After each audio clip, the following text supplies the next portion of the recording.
All right. As Claudia comes on, y'all can continue to comment. She can't hear.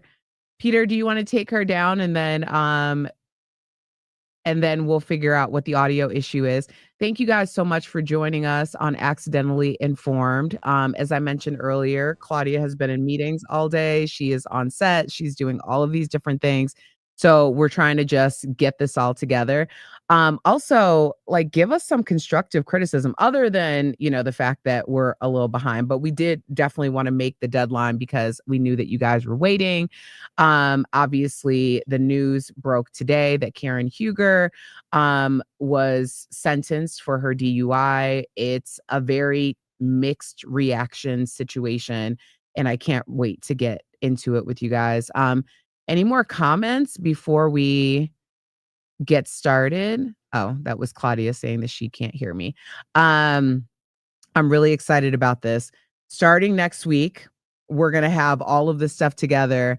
Essence Young says, do you believe that the mystery man was in the car at the time of the accident? Essence, that's a really great question, because if you watch the body cam footage, you can tell that there was something happening at that point where the mystery person was talked about. And we know that if you're watching the Real Housewives of Potomac, the reunion was teased for part 3 to talk about this mystery person. So who is this mystery person? Is it Blue Eyes? I don't know. But also, when you asked about Ray, I totally agree. Claudia, can you hear us? Hey, friend, I'm sorry. It's one of those days, and I already have to start drinking because. Oh, I want a drink. I didn't get a drink. You didn't get a drink? Girl. No. Well, I'm glad that you have your drink. How are you doing? I apologize. I had a meeting that ran late, and then it finished at the height of rush hour, and then I was on the phone. I cannot do navigation in Dallas when I'm on the phone. You will miss your exit every time, and I missed it twice. I was screaming in my car like, ah! Oh my gosh. I was feeling very, very Karen Hugerish. No, because you're having your drink after you got out of the car. That's true. That's very important. You want to kick it off for us for Accidentally Informed? Hey, welcome to Accidentally Informed. I'm your host, Claudia, joined with my amazing co-host, Erica Cobb. And we have a saying here where we can't guarantee that you'll learn something, but you just might. And today we are learning a whole lot about this Karen Huger situation. So let's get into it. Let's. Claudia's pulling up our notes. So yeah. Okay, let's apologize. It's our first time. We didn't get to do a run through because of me being late. So this is totally my fault. So it's all good. We would definitely get it will be smoother next time, I promise you. So I let them know that we are going to be here every Wednesday. We're going to be talking hot topics. We're going to be talking about things in the moment, at the moment, and how you care about them. Jerome Trommel says, Karen Huger going to jail is fair. Our faves aren't exempt from accountability. We're talking about 4 DUIs, and those are just the times she was caught. She could have killed herself and others. He also goes on to say, what's even more upsetting is she has the means and resources to get help, or at the very least, order a car service prior to going out. And that was Jerome Trammell. He was one of the producers over there at Fox Soul, and he definitely has his finger on the pulse of everything. But as y'all know, Karen Huger today was sentenced to 2 years in prison. This was her 4th DUI, and lots of video on this. I didn't know that she had 4 DUIs, and now she will serve 1 year behind bars. If you don't know who she is one of the stars of the Real Housewives of Potomac, often refers to as the Grande Dame. The Grande Dame. And this is a grand case. I've never had a DUI, and I've definitely taken chances in my younger days. I would never do it now. And, to hear this and to know that this is number 4. Yeah, he's right. We have to hold our faves accountable. I know we like to make excuses for people when we like them and come down hard on people when we don't. But you got to look at it like this. Luckily, the only thing that was damaged was her own vehicle, I believe, right? She crashed into. Correct. Yes. But I remember witnessing a really horrific accident in Los Angeles, I think about a year or 2 ago. a woman sped through a red light, and the damage that she caused. Of course, she lived, and took out her whole family. And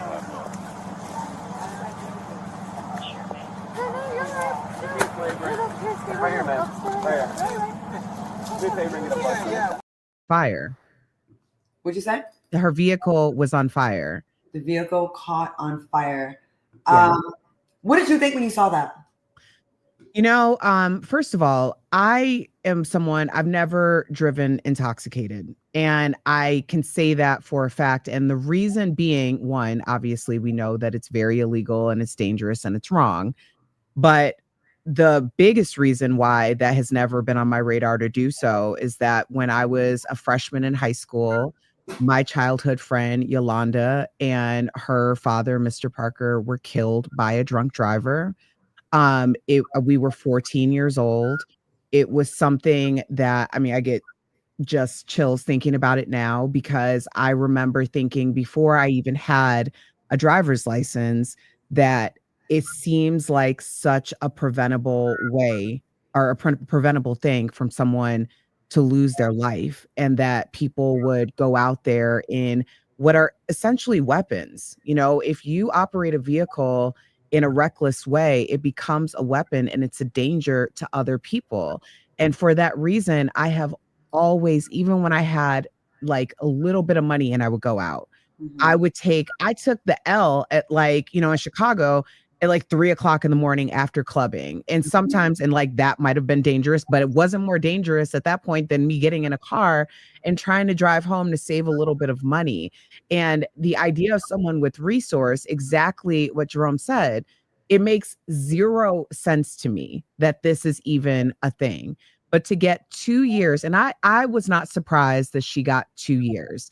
Now, one of those years is going to be suspended, but the idea that she needs a year, honestly, I love Karen. I love Karen as the grande dame, but I'm just going to keep it all the way 100.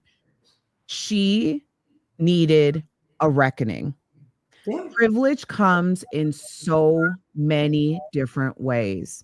And the way that she handled this, both on the show and off the show, shows me that she has gotten away with things for such an incredible long period of time that she truly believed that she was Teflon. And for that reason, I cannot give you a pass on this. I just can't.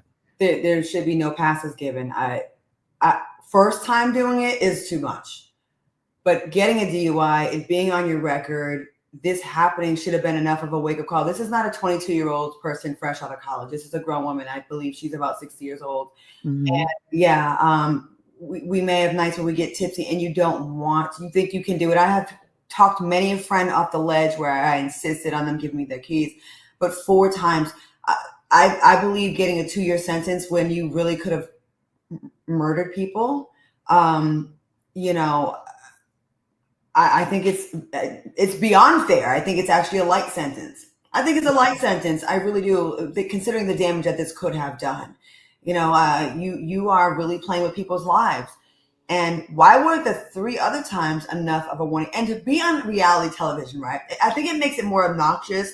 And I like her too. Listen, disclaimer, we can like you, but we can still hold you accountable. Yeah. Which we should. To be on a show where you're really focusing and parading your wealth and your means, and you have this and you have that and you have this bag and you have whatever, but you didn't have the common sense nor the $75 probably it would have cost you order an Uber Black to get you home and not take that kind of chance, is idiotic. It's idiotic. It's reckless. This could have been a totally different story we'd be talking about right now. Yeah. And sadly, and usually the person that's driving drunk usually survives unscathed. Right, because they're loose. And the victims are usually, taken out. And, the car catching on fire. The fact that she was in denial during the season, basically the entire season, she was pretty much acting like she wasn't guilty of anything, right? I don't really watch a show like that. Yeah. So you do, and you've had a chance to interview. I do. I'm going to say she was not in denial. I think that this was methodical. I think she was setting herself up, because when you ask the question, why is this the first time that she's being reprimanded or receiving jail time? You know, a lot of people receive jail time after their second DUI. So why was that the case? And then why did she go on for a full season? That's the thing, a full season, and strategically. Now, yes, was it perhaps in order to strengthen her case? Perhaps. And no one's going to give anybody, you know, any flack for trying to get the best deal possible. But Right. word on the street was that she was offered 6 months house arrest. Oh, she should have took that. She turned that down in order to fight her case. I'm so sorry. Was she not privy to any of these videos that came out? Who's her lawyer? Privy to body cam footage?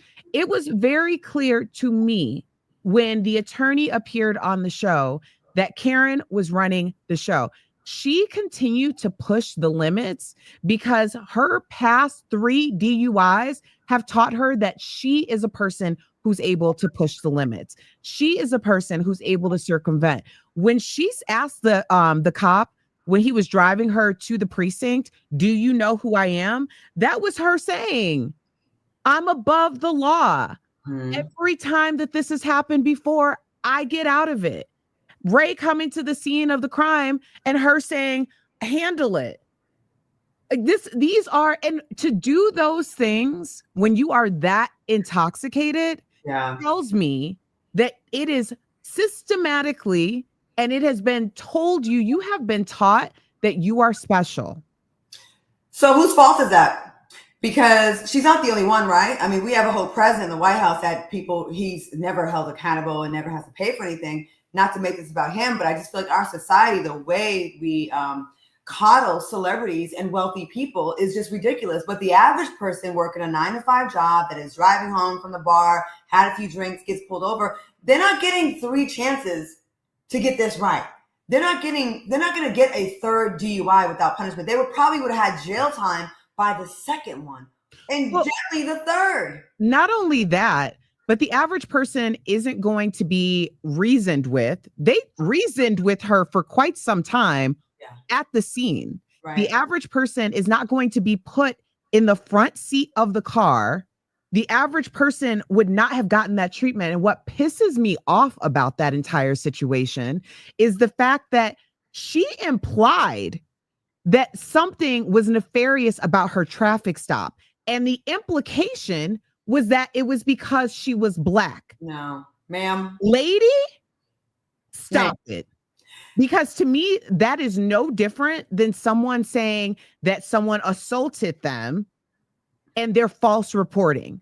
To falsely claim racial discrimination when you know your ass is so wrong is maniacal. It is beyond me. It is completely beyond me. And actually, there's an argument to be made that she got treated not like a Black person to be able to get away with it 4 times. Because if you were truly being treated like an African American in America, the first time you may have been having your life in jeopardy yourself.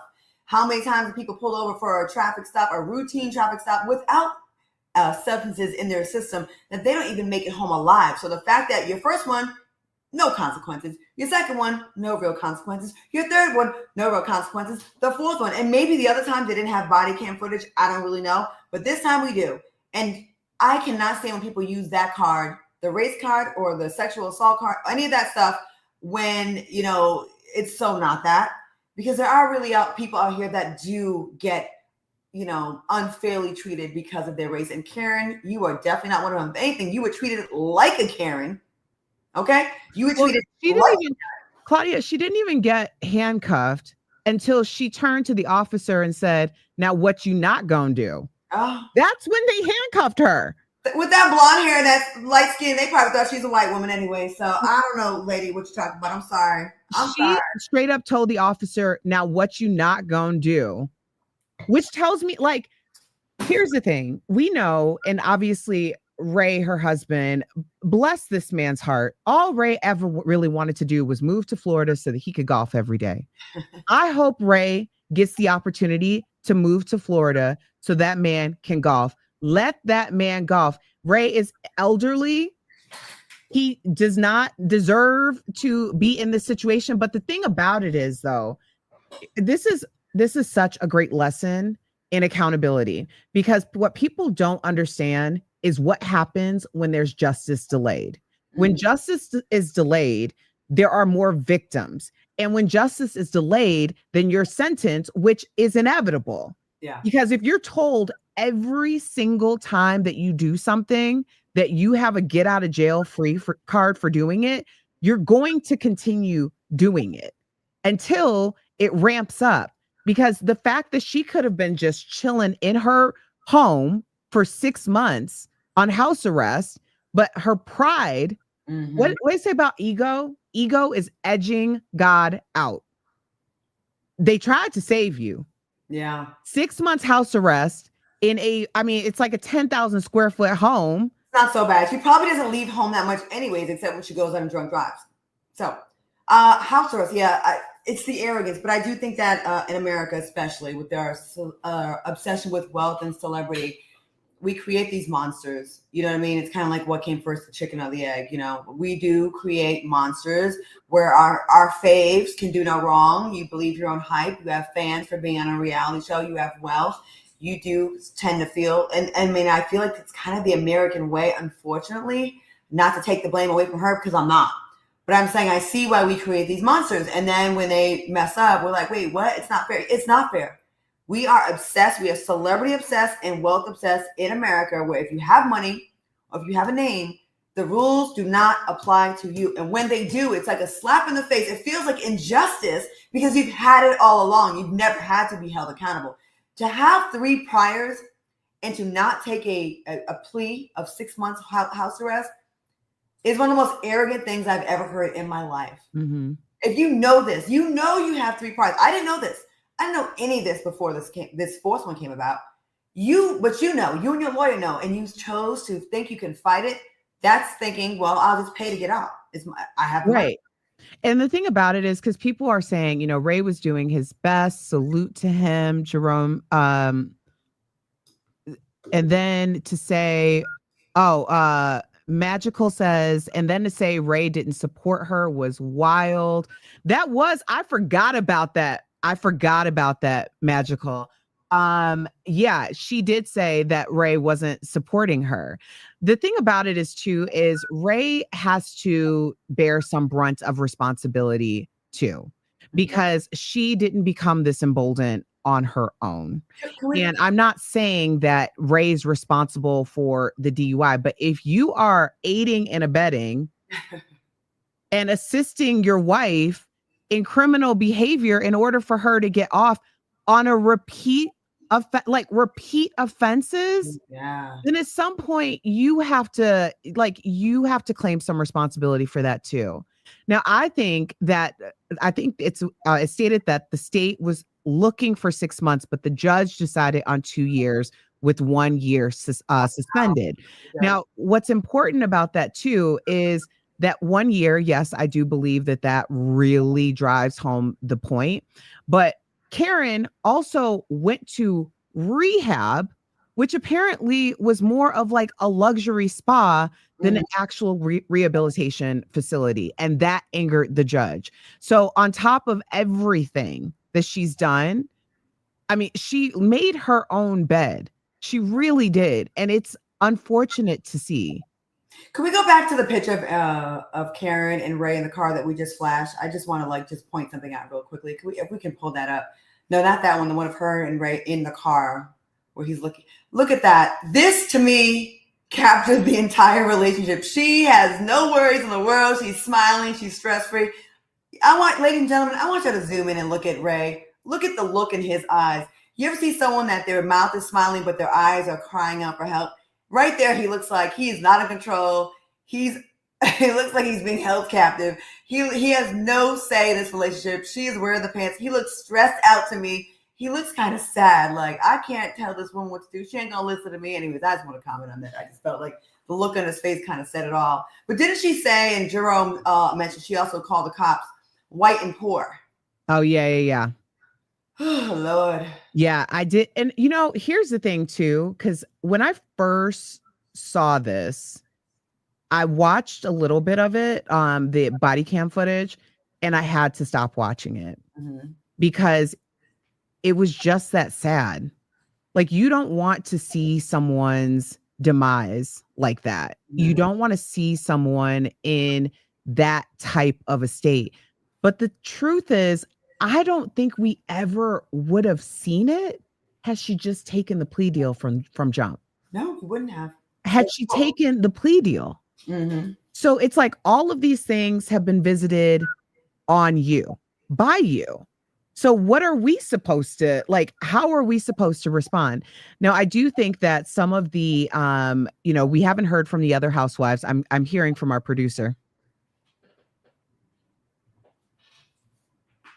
Okay, so we're going to play a clip of the arrest if you haven't seen it. What is your point? Where are you driving from? Why are you interviewing me? Because you were in an accident and you appear to be impaired. Well, I'm not. No, I appear, but Okay, I'm not. that's right. That's why I'm asking questions. You ready? Yeah. Let's go. Okay, no, ma'am, you're not free to leave. Honey, You are not free to leave. you can't go until we answer some You questions. answer the question. I'll answer the question. You leave Okay, me then alone. you stay Okay. right there then. But you- Okay, for me. Don't okay? touch me. Oh my God. Ray, we're sorry. Ray, he has his hands. But when someone's drunk, they're gonna act like that. They're gonna be belligerent.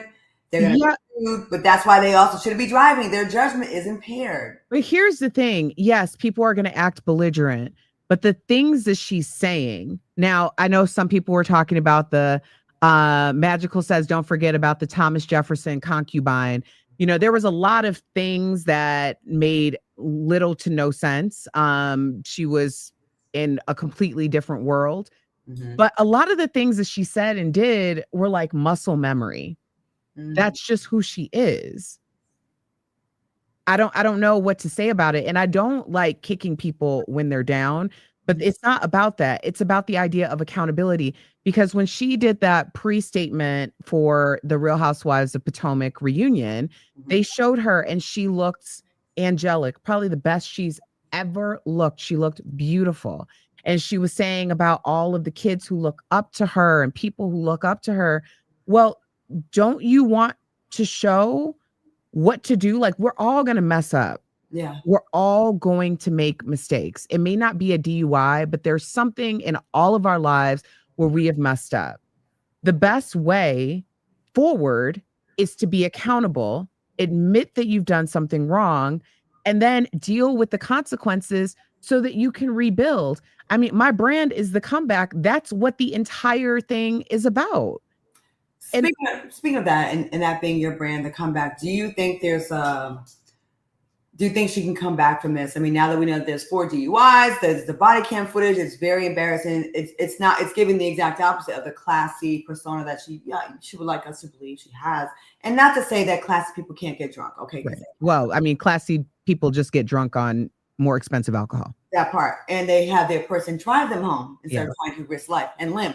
What do you think about, as far as going forward? You mentioned, taking accountability being step one and all that. But what do you think about her as far as a comeback? Well, first of all, Karen Huger will have a comeback. Mm-hmm. Will she come back to Real Housewives of Potomac? I don't know. And it's not going to be necessarily because the network doesn't want her back. Of course, the network is going to want her back, in my opinion. And I'd like to get your thoughts as, a Bravo celebrity yourself, what you feel on that end. But what Karen is going to have to do, because this is so deeply rooted, and anytime, and I'm saying this as someone who I've gotten caught up, my lies caught up with me, pretending to be someone who I was not, ended in me getting a divorce, a bankruptcy, and unemployment altogether. I did not know where I didn't know where I was going to live. I didn't know any of those things. So I understand that things happen and your life falls apart. What's going to be super important for Karen to do is first get super honest about where she is and who she is. Because what I saw during the reunion was not someone who was fully honest. Now, we know at Reunion Part 3, which airs on Sunday, we know that she has a totally different video that occurs after the verdict. Now, will she have contrition? Will she be able to move forward and say, I did the wrong thing, I'm taking responsibility? Those things are going to be super important. Those things have to come before you're hauled away, because Karen was hauled away. They remanded her immediately. Karen Huger is in jail as we speak. I don't know what else, So in terms of her comeback, this year has to be therapy. This year has to be resolve, and it has to be a plan. What people need to understand about the first day of your setback season is it's also the first day of your comeback. If getting locked up is how her comeback starts, then so be it. But she needs to, she needs to move out of that rental. Ray has been very clear. He does not want to live in Potomac. Apparently, they are over leveraged in terms of finances. I'm telling you. He needs to get real about who she is and what her life is. When that happens, then she will be on a path to a comeback. Maybe it means that she doesn't get to buy Fendi. Maybe it means she doesn't get to live in 10,000 square feet. Maybe it means she doesn't need to be on television, but she has to get real. And then we can start talking about what the path forward looks like for her. Using that platform that she has worked tirelessly in order to get. She has a lot of people who love her, and they will come back to her. Not everybody, and you can't require that of everyone, but they will. And she can utilize this experience to help other people before they hit this type of rock bottom. I think, though, that's really good advice. I think you're absolutely right. If you're talking to someone that wasn't on reality TV, and this is what I'm going to say about reality TV, there is no encouraging, there's no motive really, incentive, I should say, to do the right thing. Because as we've seen in a lot of these other shows, the worse off you are, the more you're cheating or you're being cheated on, the more fights you're getting into, the bigger your addictions are, the more they want to throw money at you and give you spin-offs and shows, and they want to reward you. Far gone are the other days where the good girl, the one that's like doing the right thing, is celebrated. That's deemed boring and not having a storyline. I bet you producers right now are thinking about how they can get cameras into the jail so they can have her still be a part of the show. This makes her a bigger get for the network. This makes her a bigger deal. People want to watch people. They want to watch train wrecks. As much as people be on the internet writing these comments about things are so ghetto or so ratchet, we need positivity. When they try to give you a positive show or put positive people in your face, the ratings are never there. But put someone ratchet on television, people are literally shitting on the floor. They're cheating. They're doing all kinds of nonsense. They're fighting. They're doing this, that, and the third. Y'all can't get enough of that. So I don't know who's to blame. Is it the consumer or is it the producers? Because I mean, I see this. I see it being, in the end, she's going to get bookings after this. She's going to get speaking engagements after this. There's going to be interest in her story after this, because reality TV, that's where we are with it. I was on shows where people were fighting all the time and putting allegations. There was all kinds of stuff happening, and it never stopped the person from working. If anything, the bag got bigger. It got bigger. It's sad, but it's true. Well, Claudia, I'm curious because obviously you have a lot of experience in this realm and in this genre. One, if this happened to someone that you were on a show with, what would your response be? Because right now we haven't heard really anything from any cast members. I mean, this happened this morning, so we're talking hours. How would you respond? Well, if that's my girl and someone that I liked, of course I'm gonna just show her like some love, but it would be, my style would still be tough love. I can't co-sign what you're doing. You know what I mean? I would be like, listen, I'm gonna just pray for my friend as she's going through this. I wouldn't trash her publicly, but those one-on-one phone calls, I'd probably let her have it. What are you doing, girl? You have a lot to live for. You have a lot to, but I will say there is an immense amount of pressure to keep up a facade on these shows. the fact that they're over leveraged, and you could tell, like I was just making a joke about Ray's look. The look in his eyes looked like a man who is barely keeping his head above water. He looks stressed out. And I could see why that would make one want to drink and get shit faced. You know, I will say, again, going back to a couple of the reality shows I've done, I've seen people living a lifestyle that we know they can't afford. I'm knowing some of the price, the money that some of these people are making, and people are renting designer clothes and bags and shoes and bringing them back to curate this lifestyle that they really can't afford. No one can afford to live in designer clothes every single day. That's on a reality show. Usually if you're on a reality show, it's a job. And let me tell you something, they do not start you off with a lot of money in those shows. Under 6 figures on a lot of them, okay? The first year. All of your faves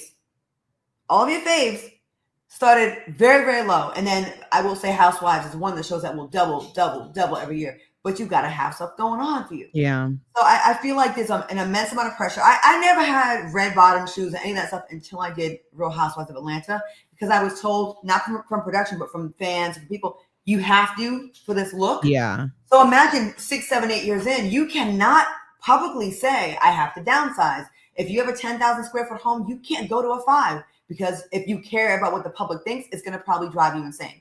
So it's just not the healthiest environment. If you already have a problem with addiction, or if you're prone to alcoholism, you're going to get depressed. You're going to read all the comments. You're going to drink more. You're going to make reckless decisions. And then on top of that, you're going to get rewarded when you do bad things, because that's what that environment does. Here's the thing. Karen is a mother, and she has, I think, a son and a daughter. Raven, you know, I feel bad for her. Mm-hmm. You know, she's a young woman. She is seemingly very close to her mother. She looks, you know, she has a tremendous amount of respect for her mother. Mm-hmm. And the idea, like, I remember actually at BravoCon I think it was in New York, and she was talking about her daughter. Uh-huh. And she was very much, and she made a comment about her mother. And as you know, her mother passed, and that's been, you know, something mentioned on the show. Both of her parents passed very close together, and it was very traumatic. But she was talking about how proud she was and how Raven wanted to be a part of these moments with her. And I remember telling her that I have that type of relationship with my mother and how special that is. And I really, out of everybody in this situation, feel so bad for her daughter, because how do you rationalize that? How do you deal with that? Especially because as the matriarch and being a young woman, you would think that as a mother, you would be thinking about that. And that's the reason why it's so important. I know that we're coming down hard on her, but it's so important that people understand that alcoholism is a disease. Because for someone who is as proud of being a mother as Karen is, to be able to compromise the integrity of herself for a substance and shame the people who love her the most, specifically her daughter. Those are the ways that we know that these diseases are beyond people's control. However, she still refuses to admit that she is an alcoholic. Right. And that is a personal choice. We cannot make people say, you know, we can't name people or say this is what it is, and we can't make them do that publicly. But when you come out publicly and say that I am not an alcoholic, Right, but you're doing very alcoholic behavior, I know it because I know that you would not in your right mind ever put your child, your children, your family in this situation if this substance did not have a hold on you. She wouldn't do it. yeah, and you know, it's. I remember having a friend that had a really bad drug problem, and he was so talented and had a lot going on. And it's never really about the drug, right? It's not the drug, it's not the drink, it's the issue that's underlying, right? The underlying issue that you're trying to get away from. And a lot of times, you know, we're in this society where we feel like we're in a rat race, or we're kind of just like we can't take the time to face our demons and get the help we need, because we know it's going to open a can of worms that is very difficult. And once you open, like, I know I need to go to therapy, and I've always put it back on the back burner because I'm like, I'm busy. And I know, I feel like I'm going to have to really clear some months aside to really deal with things, because I feel like once I go down the rabbit hole, it's going to be very dark. And yes, there's going to be light on the other side of it, but the process is scary, right, of dealing with it. But there's clearly something wrong. She's probably not happy. I mean, you know, having drinks with your friend is one thing. We've all done that. We've all overindulged. We've all had a girls' night out, and oh my God, I was so lit last night. But if you have 4 DUIs, there's an argument to be made that there was probably 20 times where you did it and you didn't get away, and you got away with it, or 100 times. Oh yeah, yeah. It's never the first time. It's never, and there's probably some deep issues there that have been neglected for many, many years. You know, she's 60 years old, and this is not an age jam because I'm right behind her at 51. But, you know, it wasn't until recently in entertainment, in society, especially amongst Black people, where it wasn't taboo to talk about things, mental health, molestation, sexual abuse. A lot of times we keep things to ourselves and we don't say anything. And even if your family members did something to you, it's like, you know, we just keep it quiet. We keep it in house. And it's so unhealthy. I mean, there's a lot of people in that age group that have a lot of these issues. There's things that she probably feels that she can't speak of. And maybe she's using alcohol to numb that pain. And I understand that, but it doesn't make it right. And it doesn't give you a pass. You got to recognize, I have a problem. I would think after the first DUI, you would have this conversation with yourself, or the second DUI, you would have this conversation with yourself. Think about, for what we see on the surface, this had been so many times where Ray's like, man, again, and her daughter has pleaded with her best friends. If we're just hearing, think about all the conversations with people in her life that know this about her, that had to have happened before we, the public, are hearing about it. So she's refusing. She's refusing help. You know, I do not want to label people, because I do believe alcoholism is a disease. That is something that is very, you know, it's an intimate thing. I don't want to be the one to say that, you know, you absolutely are an alcoholic. But this is what I will say, because I'm also not like, you know, you point a finger one way, there's 3 fingers pointing back at you. Mm-hmm. About 12 years ago, I was confronted about going to rehab. Mm-hmm. And I was in a very, very dark place. I mean, I already mentioned that I had, you know, I was divorced, bankrupt, unemployed, and now I'm being told that I need to go to rehab. And it was something that I didn't think I needed to go to rehab, but there was definitely something that wasn't right. And it was that I had used alcohol for so long to cope that it became a part of my life in that moment. Mm-hmm. Was it like that before that moment? No. Was it like that after that moment? No. What I find to be alarming, and I didn't end up going to rehab. And honestly, to this day, I look back on that, like, was that something, you know, was I in denial or whatever? And I still don't believe that I was, because I do not have an alcohol problem. And I think that people can think about that in different degrees. I had a life problem that I was using alcohol to cope with. And that was a season in my life. But what's alarming to me is Karen obviously has a way of being able to manage this so that, oh goodness, did we have a better photo of her than that? She was drinking with that. Oh my gosh. Like that photo. No. Oh, we don't want to do that. Not too much on my girl here. That photo was awful. I'm so sorry. That wasn't even warranted. But what my point about it is, when she was on camera this entire season, it was very clear that she wasn't drinking. But anytime someone mentioned that Karen calls them in the middle of the night, or they calls them randomly, they always have this little side note. Yeah, because she was drinking. She was drunk. And the thing about it is, there's something very different when someone, you mentioned like going out with the girls, having fun, all of those things, and you had too much to drink. Okay, that's one thing. There's something different when you're going home and in the dark, you're consuming alcohol to get from point A to point B, that you're calling people, you're clearly doing this at home under the cloak of privacy, but publicly you're presenting that you're sober or you just, don't drink alcohol. That's when my spidey senses come up. Me drinking at the time that I was consuming way too much alcohol was very much front and center. It Yeah. wasn't anything that I could deny because everybody saw it. I was at the clubs, I was at the bar, I was doing the things. Okay. And I'm not comparing the two, but I am saying that does make me it makes me scared because that means that you're doing or drinking alcohol as a means to a certain end that you're never achieving. And that's the reason why you keep going back to the bottle in order to find the answer at the bottom of it, which is, that's hard.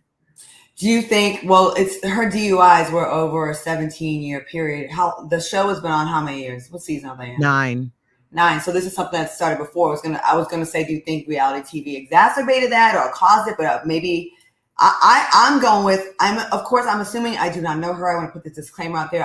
I'm not pretending to know more about her than I do. I don't. I would almost bet money on there being some deep issues there that she has never confronted in her life.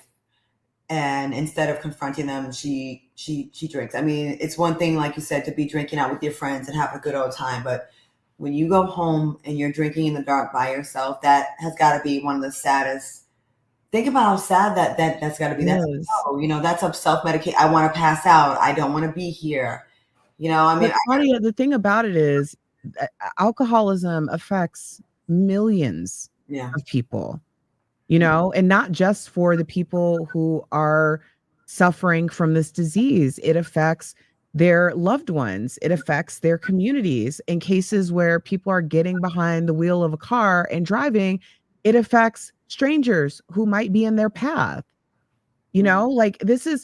I know that this is entertainment television. I know that she will be asked back. She has a spot on Real Housewives of Potomac.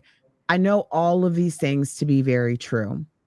But what I also know is that until you get real about your life, you are just destined. And the thing about this too, and I want people to understand this so clearly, the first 3, she was not reprimanded for. There were no consequences that have levied to this, height. This one, there were consequences and she is going to serve jail time. She's already been remanded. If it happens again, it will only elevate. It will only elevate in terms of what those consequences will be. Can you imagine if on this 4th time she would have caused bodily harm to someone else or killed someone? And when the family goes and looks and finds out that there was 3 before this? What kind of punishment do you think is fair for first DUI, first, second, and third? What do you think it should be? Honestly, as someone who, again, I lost my friend, my childhood friend, we were 14 years old when she was killed by a drunk driver. I don't see there being any reason for anyone to ever get behind the wheel of a car and drive. Yeah. So I do think that we need to get a lot more stringent about the laws revolving drunk driving. I do think that the first offense should at least be a couple nights in jail. Because for a lot of people, that's all it takes for you to get clear. Right. Like, I don't want to do that or, have that happen again. But the second time, no. You seriously need to spend some time. Because getting nothing, what's the incentive to stop getting nothing? There isn't an incentive. And that's the thing. And especially if you get a DUI and you have $10,000 to $15,000, it might be 20 at this point, but if you can afford to pay an attorney that type of money, you not only can get the DUI or escape without any consequences, you can also get it expunged. So there is a price tag. So when she was like, this is nothing, she knows because the price has been paid for her over and over and over again. How about saving $10,000 to $20,000 and getting you an Uber Black for the night? Car service, $400 up and back round trip. Like, Yeah. you like to get up there and get lit. Like, just take the pressure off you. And when you're on reality TV, you're not getting away with anything. Everything's going to be a story. Well, and here's the thing. My question to you is, what do you think the cast's silence up to this point, what do you think is that saying something to us? The cast silence it's no one saying, oh my God, I had no idea. They're probably like, well, we kind of know, it was a matter of time. I don't know. Or they're just out of respect trying to not add to it because they know every comment is going to be a story, right? Like if any of them comment, they're going to take that comment and put that as a story. So maybe they're privately giving her support. Maybe they're privately. And you've interviewed her before. What were your thoughts about her when you met her? What were your thoughts about her? Karen Huger really comes across as she's very performative. And I'm not saying that to be shady. I like performative housewives because that tells me that that this is a job. Yeah. What I fear is that if you are taking that performance into your everyday life, like if the lights are on, and you're live, go for it. But if she's walking around her house being like, I'm the grande dame and this is how you treat me, I think those are two different things. If she's saying that to her friends and family, two different things. I think that Karen has a very lovely spirit. I've never heard anything. People will say, about how she's, on her high horse. I think some people mentioned it in the comments, how that it was like a holier than thou complex, all of those things. I've never heard anyone say anything about her character in terms of being vile or mean. So I don't want to see this for anyone, but you made your bed here, so you have to lie in it. And I would like to go out and say that, we as friends and family and spouses of people that we see making reckless decisions and bad moves like this, it's not on us, but kind of it is a little bit to hold our people accountable and to really put our foot down with them. Sorry that I got to put that on their circle, her circle, but you kind of have to. I mean, if I had a friend that was doing this and then they went out there and they murdered people had a vehicular homicide case and took out a family, I feel awful if I was with them the last time and they drove home and I was with them and I didn't take their keys and I didn't do everything, that I could have done. It's sad that you do affect the people in your circle like that, but it's kind of just life. It is what it is. Yeah. You know what I mean? Like we are kind of our brother's keepers, and we do have to kind of be a little bit forceful. Her husband, he wasn't there and he drove to the scene. Is that what happened? Right? Yes, he drove to the scene. Well, yeah. Your wife. You know your wife best. Y'all been around all these years. She goes out there and get lit. Put your foot down. You're not driving tonight, and I'm taking your keys. Get you a goddamn Uber. Like, because I keep thinking about the what ifs. I'm sorry. I was deeply disturbed by that one case of that girl, that woman in LA that drove through a light. Yeah. I don't know if it was stuff. Remember? And yeah, I think the car blew up. She hit a gas station, and that's the one you're referring to. Yes, this could have been Karen. Yeah, this could have been Karen 4 times that we know of. To me, it's the lies. It's all the lies. Like, you knew. Like, that's what pisses me off so much. It's like I'm mad because I am so disappointed. Yeah. Like, that is worse than being pissed. Right. Like, I am just so disappointed. It's so gross on so many levels. Everybody knew it was a part of the storyline of the entire season. Just say it. Just say, you know what, y'all, I messed up. When they offered you the 6 months of house arrest, your ass should have taken the 6 months of house arrest and said, but it wasn't enough for her. It's the greed that's got me. Yeah. It was the greed. She was so greedy to have history repeat itself that she was going to be absolved of any consequences. She didn't want a lightened sentence. She wanted no sentence. But and now the sentence is 1 year in jail with another year suspended. But we're going to have to put that on the state or the city because y'all kept letting her get away with it. So why wouldn't she think there's no consequences? You didn't ding me the first time. You didn't ding me the second time. You didn't ding me the third time. So why would this be any different? So that's what happens when you let someone keep it. It's just like letting someone cheat on you and you don't do anything about it. You just like let it blow off your back, roll off your back. Why is there any motivation to stop doing it if you don't get penalized for it first time out? Right. Well, okay. We have to dig into this, and I don't know if we're gonna go a little longer, but Chris R just got in and said, wasn't Karen out with her boyfriend? So there is a theory. And on Sunday, Real Housewives of Potomac reunion part 3 airs.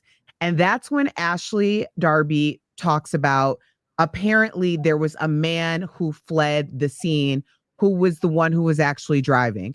Now, I don't know if there's any indication that there was another person at the scene and that person was the one who's driving and he left. But here's the thing. Isn't it crazy? Like, oh, the tangled webs we weave when first we practice to deceive. Yeah. Let's just say that there was a man and they made the decision that it was better for him to leave and for her to take accountability for the wreck than for him to be there. Because of what? Her public image. I'm going to tell you about ego. Ego is going to rock you every time because I would just have to come stone cold clean to my husband like, babe, I'm so sorry. We got something to talk about. So while you were at home sleeping, because you know Ray was sleeping, right? I was out with another man. And what had happened was I would just have to cop to it. I would have to cop to it before I had any cop in my face telling me I'm going to jail. So sorry, brother. We messed up together, but you made the decision to drive. This is going to be on you. I already got 3. I cannot have a 4th. You know where my mind's going, right? How good was that peen to make you make this penile? To make you make... She gets the word penile in every single time. Yes, I do. How... It's relevant. Think of all the stories we talked about. How good was that peen to make you know when you got 3 strikes already and a husband and you will go, hey, this time you might get held accountable to take that charge. So what happened? They got into the accident. They have this quick discussion. He runs off and scurries off into the woods and leaves you there with a car that's on fire, leaving you to clean up the mess. Call your husband who old as hell. You know he's tired. He don't want to get out of bed and come drive to pick you up. And then you're going to talk greasy to your husband when he comes on the scene. Just answer the questions for me. I'm the grand dame. I cannot be bothered with such things. And the man is running home to get home to his. He probably got a wife too, maybe. He has to run home to his situation. This is bad on so many levels. Ladies and gentlemen, if this is not a lesson in self-control, because, you know, when you're drunk, you make bad decisions. Let this be a lesson to you all. If there was a boyfriend that fled the scene and let her stay there with a car on fire, that peen had to be magical. And at 60 years old, you are too damn mature and old. I'm with you. I'm too old for it too. To be stigmatized by anybody, to make these kind of this is a bad financial decision. This is a bad moral decision. It's just a bad decision across the board. And if his peen is that good, what's his name on his Instagram? I just want to know. Well, Justin Spearman says, not prison time good, hopefully. Yeah, and we have a comment from Mimi O and said, Claudia, you can't lock everybody up. It's not feasible. Oh, I know that. But I'm saying, where were the penalties? Where was the financial responsibility? Where were the fines? You know, there's other ways you can penalize someone besides just jail time, you know. Yeah. Probation. I just don't think that I think that there was just no accountability those other 3 times that I know of. And that's where I'm saying she should have had something more than this. Well, we're getting the rap signal, but Jerome is saying Bravo probably told the cast to hold off on comments and doing an emergency virtual interview to include Sunday for the last part of the reunion. they'd rather probably get those views. I remember on Fox Soul and other shows that, if there was some issues, they'd be like, don't say anything on the blog, whatever. They definitely would. Magical said, great show, ladies. I love Magical. Thanks for coming and supporting me in the play in DC. I met him for the first time. He's awesome. Great show, ladies. Don't know why I'm just finding out about this show. I'm subscribing. Well, we've had our show. We've done shows in person, but this is our first time going live. And when we do it in person, we can't really do timely things because, by the time we edit it and everything, this is going to be live on Wednesdays. Let's grow this. Let's blow this thing up. I will not look so busted next time. Erica, you are serving face. You look absolutely beautiful. I came in a frantic mess. I missed my exit. I had to get my Karen on, and once I got home, though, once I got right. So it's the reverse Karen, which is the proper way of doing it. Drive home, then you can have a drink. Okay. Yeah, every Wednesday, this is super important. And the reason being that we're going live on YouTube every Wednesday, y'all support us. Make sure you give us, if it's during the week, send us DMs. Let us know what you want to talk about on Wednesday. We will always come on live at 6 p.m. Eastern. We will kiki with y'all. Yes. But the reason why we made this transition is that Claudia, the thespian that she is. Oh, what you call me? Oh, thespian. Yeah. Is doing something really cool. Claudia, plug your show. I've been on tour with a play called Games Women Play. It's a Jacarius Johnson production. Now he's the man in theater right now, especially Black theater. He also has Jason's Lyric on the road. He had Set It Off, the Rick James Story, and many, many more. So I play a outspoken and very over the top talk show host. So kind of playing character. And I'm doing that. I just wrapped a movie yesterday in Detroit called The Handyman. I've had no sleep. I've been away from home for 30 days. So thank you for setting this up, Erica. You have been amazing with this. I will look much better next time. But we've been really busy. And we want to be able to get into the hot topics because it seems like y'all like that a lot. But I definitely want to talk politics. There's a lot of things we got to get into. The Gulf of America. I want to get your thoughts on that next time. I want to talk about all these things that are happening. Yes. Elon we Musk. Want to send love to Joy Reid. We want to send so much love to Joy. Obviously, her show being canceled was a really a terrible, terrible thing for all of us. So we do want to send love to her. It'll be great to just have you guys weigh in on the topics in real time so that you can add to the conversation. There you go. Look at Claudia. Thank you. Love it.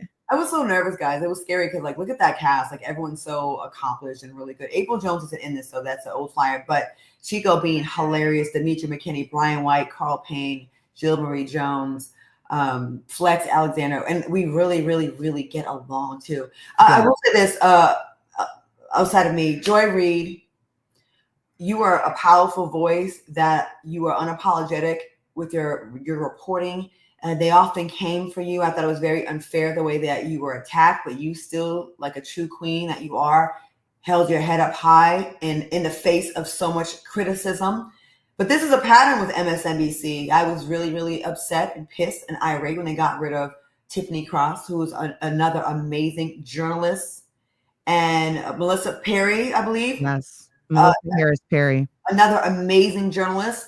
They've whitewashed their entire network and got rid of everybody of color on the network. And I actually was a huge fan of MSNBC. And sadly, the network will pay for this. Rachel Maddow and Lawrence O'Donnell are the only two left that are really, they are not bowing down to this right-wing threat against the media. But, it's going to be more difficult, you guys, with getting your news sources because they're all going to be tainted now to the right. Trump is not allowing any left-leaning or any critical media into the White House. Now they've gotten rid of Reuters and another one they're not allowing in the White House. They want all pro-Trump media there that's just going to glaze him and have his glizzy in their mouth. And that's what they want. Yeah. They didn't want any criticism. If you don't see the parallels to Putin and Hitler, this is exactly the playbook. It took Hitler 56 days to get rid of democracy. And we're coming up on 56 days pretty close soon. So he's following the playbook, you guys. Yeah. Associated Press. That's right, Justin. The Associated Press and Reuters. We're going to get into everything in real time. So hit us up on social media. I'm at Erica Cobb. Claudia's at Claudia Jordan. Yes, on all social media. So make sure you share with us each week what you would like to talk about this week, because this is very much a collaborative effort. Yes. Claudia, you are the literally hardest working woman in entertainment. I am in awe of you all the time. I'm so happy to be doing Accidentally Informed with you. And now that we're live and doing trending, this is like even more lit. So I'm glad that you made it, girl, because we were scared. Okay. We were scared, but I know we have to go, but I was, and I shouldn't have planned. My cat is screaming. She wants attention. Shelly, stop. Do you hear her? yes. Okay. So, my prom project for this year is kicked off. So I went to go visit Pinkston High School, and our meeting ran late because we met a student that we're going to outfit from head to toe in prom attire. We're going to help out as many kids as we can. Tamron Hall said she wanted to help out Whoopi Goldberg.